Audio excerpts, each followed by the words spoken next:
жатыр, өзіміздің қазақ жерімізді орыстарға бермейтін шығармыз. Ya өзіміздің қазақ жерді қорғауымыз керек, жүріңдер.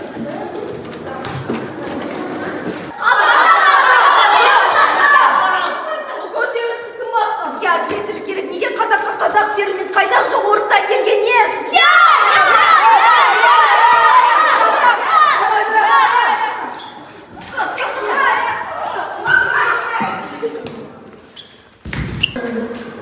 Ай, бас.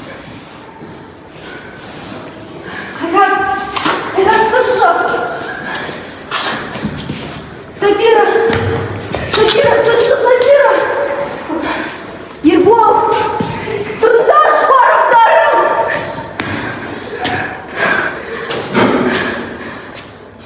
Неге тұрмайсыңдар? Біз қазақ жерін қорғау керекпіз ғой.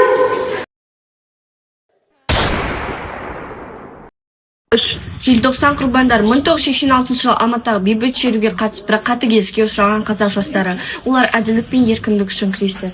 Қайрат Рысқұлбеков, Ләззат Асанова, Ербол Сыпатаев, Сабира Мұхамеджанова сынды азаматтар сол күндердің символына айналды. Желтоқсан құрбандарының ерлігі тәуелсіздік жолындағы алғашқы қадам болды.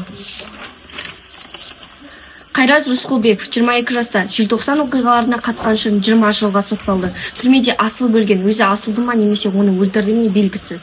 Соңғы сөзі: Қонаевты да емес, басқасын да емес, мен қазақ қыздарын ұрып тепкілеп жатыр деген естіп қана келдім.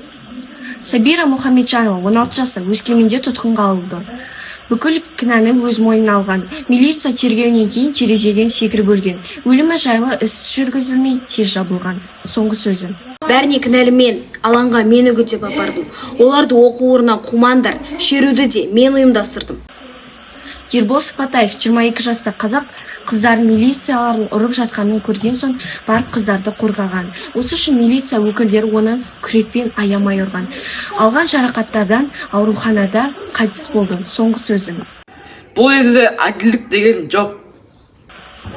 Ләззат Асанова 16 жаста желтоқсан оқиғаларына қатысқан үшін Ләззаттың үстінен қылмықтың іс қозғалды. 16 жаста Ләззат үйдің төбесінен секіріп өлген. Қазақтар, кіріп тарылып құлдықта өмір сүргеніміз жетер. Біз еліміздің тәуелсіздігін алғанда ғана азат бола аламыз.